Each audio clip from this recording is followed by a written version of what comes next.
పోతే పోనీ అమ్మ అడుగు.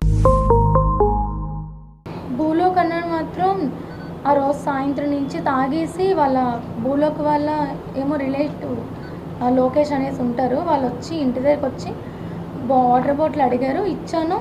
వెంటనే తర్వాత మళ్ళీ టీడీపీ కోసం ఎత్తారు, తర్వాత మీరు ఎలక్షన్స్ కోసం అవన్నీ ఎత్తి చాలా హంగామా చేశారు. మేము కూడా సర్లే అని చెప్పేసి ఇంకా వాటితో మాకెందుకు అని చెప్పేసి ఇంకా లోపలికి వెళ్ళిపోయి ఇంట్లో కూర్చున్నాను. తర్వాత అమ్మ వాళ్ళు బయటికి వెళ్ళారు, తమ్ముడు నేనే ఉన్నాం. అలాగా గొడవ అవుతూనే ఉంది, పెద్ద పెద్ద నోర్లెట్ ఆరడం, బీసీసాలు ఇరగొట్టడం, ఇంటి దగ్గరికి వచ్చి ఇంకా ఇంట్లోకి అది ఇసిరేస్తున్నారు. నేనేమో తలుపులే వేసుకున్నాను, బయటకు వచ్చి మాత్రం అడిగాను ఎందుకు అలా అవుతున్నారని చెప్పేసి పెద్ద నోర్లెట్ నేను అరిచాను.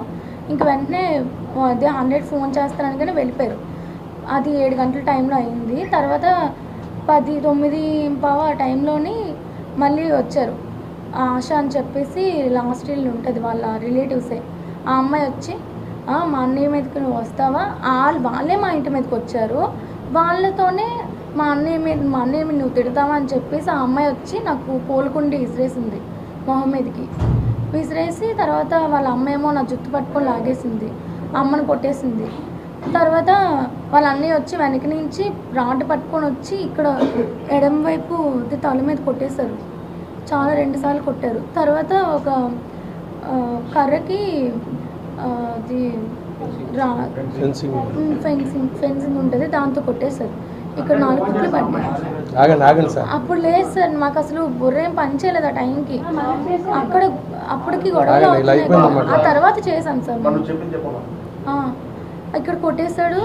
ఆ తర్వాత ఏమో నేను పడిపోయాను, ఇంకా స్పృహ లేదు, ఒళ్ళంతా గాయారు. సాయి అని చెప్పేసి ఒకడు ఉన్నాడు, వాడేమో చెయ్యి మీద కొట్టేశారు. ఈ చెయ్యి అంతా ఇదంతా వాచిపోయింది, కాళ్ళ దగ్గర ఇదంతా వాచిపోయింది.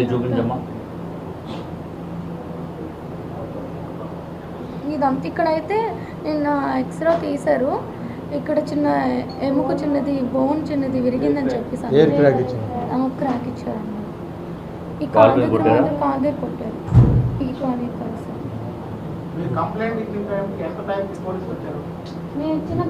గంటకి సార్ కొట్టుకోండి మీరు చావండి అన్నట్టుగా. తర్వాత అమ్మ వచ్చింది.